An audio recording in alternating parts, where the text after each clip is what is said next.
Oke, ini apa slide terakhir ya atau video terakhir. Em, jadi oke sekarang kita akan baca-baca bagan-bagan dulu aja. Nah, ini itu adalah bagan tentang apa span of control atau rentang kendali. Rentang kendali yang tadi ya, berapa orang sih yang bisa saya pegang gitu ketika saya ada dalam sebuah kepengurusan. Misalkan saya kepala divisi, kepala departemen, kalian harus mikir gitu, atau misalkan ketuanya yang tim formatur atau harus mikir ini kira-kira satu orang ini dia bisa ngendaliin berapa orang gitu. Karena konteksnya adalah, kalau mungkin konteks dalam organisasi mahasiswa ya, konteksnya ya soal kemampuan tadi, soal kapabilitas, terus juga apa namanya ya soal keseloan dia atau kesibukan dia dan sebagainya. Tapi ini memang perilaku organisasi ini konteksnya sangat korporat sekali atau sangat perusahaan sekali, makanya paradigmanya juga paradigma soal efisiensi, gimana caranya kalau bisa dipermudah kenapa harus dipersulit gitu. Beda kalau kayak di Indonesia itu kan kalau bisa dipersulit ngapain dipermudah gitu. Eh, dan juga supaya nggak boros anggaran, supaya lebih efisien dan sebagainya. Eh, Misalkan ini adalah bagan tentang span of control atau rentang kendali.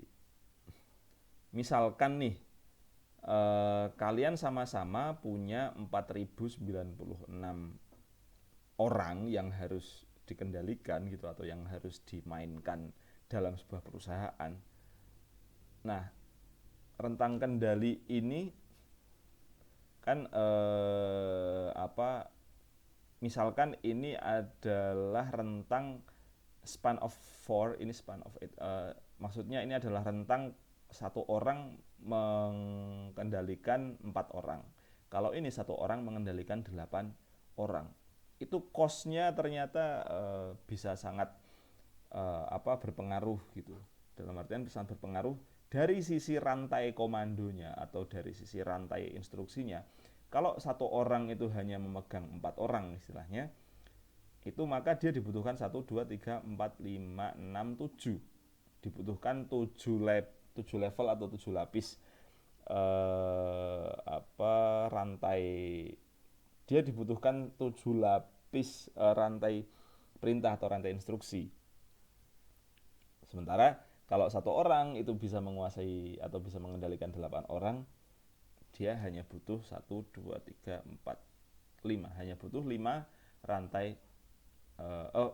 Levelnya levelnya malah 4 malahan, karena kan hitungannya bukan hitungan ini ya, tapi hitungan jaraknya 1 ke 8, 8 ke 6, ke 6 4, 6 4 ke 5 1 2 dan sebagainya. Jadi ini kayak kelipatan-kelipatannya gitu, kayak apa ya, mungkin kalau bisa dibilang juga kayak MLM lah gitulah.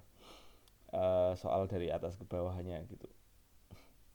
Nah, ini berpengaruh banget karena apa? Karena kalau apa namanya, kalau satu orang itu bisa mengendalikan rentangnya 8 orang, itu manajer yang dibutuhkan hanya 585. Sementara kalau satu orang itu mengendalikan 4 orang, manajer yang dibutuhkan itu ada 1365. Dan itu misalkan seandainya itu diterjemahkan dalam biaya ongkos gaji dan lain sebagainya, sangat berpengaruh sekali, dan ini bahkan lebih dari 2 kali lipat gitu. Karena untuk 4 level ini masing-masing orang yang dibutuhkan, ibaratnya total orang yang dibutuhkan untuk bisa mengendalikan pegawai sekian banyak itu 585. Sementara kalau ini dari level 1 sampai ke tingkat 6 atau ke tingkat 7 itu kita perlu manajer sejumlah 1.300. Jadi sangat sangat berpengaruh sekali. Oke, ini kita lihat-lihat bagan aja ya. Terus kemudian selanjutnya gini, ini ada beberapa bagan tentang model-model struktur organisasi. Kalau yang di sini ini namanya simple structure, ini dia ya struktur sebagaimana yang biasanya kita tahu. Tapi ini kalau dalam di sini sih konteksnya adalah ketika satu orang itu dia bisa mengorkestrasi semuanya. Ya saya kira nggak jauh beda kayak misalkan di pergerakan kalian atau di dema kalian gitu. Wes sing ngoyok-ngoyok apapun ketuane gitu. Pokoknya semuanya ketuanya yang ngejar-ngejar gitu. sama kayak gini. Ini diistilahkannya Jack Goldman Store gitu. Eh, Ibaratnya Jack Gold ini adalah orang yang dia punya toko, dia owner toko, dia juga sekaligus manajer dari toko itu gitu. Nah kemudian langsung ke orang-orangnya, ke person-person di bawahnya dengan sistem pembagian kerja. Tetapi Jack Gold ini adalah dia satu-satunya orang yang mengorkestrasi itu. Eh, Istilahnya apa ya, dia ya rentang kendalinya atau rantai perintahnya ya udah, saya sebagai owner, saya sebagai manajer, udah ke pegawai semuanya gitu. Dan biasanya sih itu yang sering kali muncul di kita ya. Karena kadang kan gini, kadang misalkan kalian di pergerakan ataupun di organisasi apapun kayak punya kepala divisi, tapi lagi-lagi mesti ketuanya yang yang kayak otomatis langsung turun gitu ke anggota atau ke anak buahnya gitu, seolah-olah kayak kepala divisi atau apa sering nggak kepakainya kadang ya. Itu juga sangat berpengaruh. Kaitannya kalau di Indonesia kan soal menjadi ketua, soal menjadi pemimpin itu seringkali ya dilihat dari soal ketokohan gitu. Makanya orang-orang yang ekstrovert atau orang-orang yang gampang bergaul itu biasanya ya di Indonesia seringkali udah langsung diaju-ajuin jadi ketua gitu, dan cukup mudah untuk menjadi ketua karena mesti pandangannya orang adalah oh kamu bergaul dengan orang banyak dan kamu cenderung punya bisa untuk jadi ketua, padahal sebenarnya juga enggak juga gitu. Orang yang gampang ngobrol dengan orang yang gampang bergaul dengan orang yang cuman nongkrong aja nggak dapat apa-apa juga banyak gitu sih. Ini simple structure. Nah sebenarnya ada juga struktur yang cukup unik yang namanya matrix structure.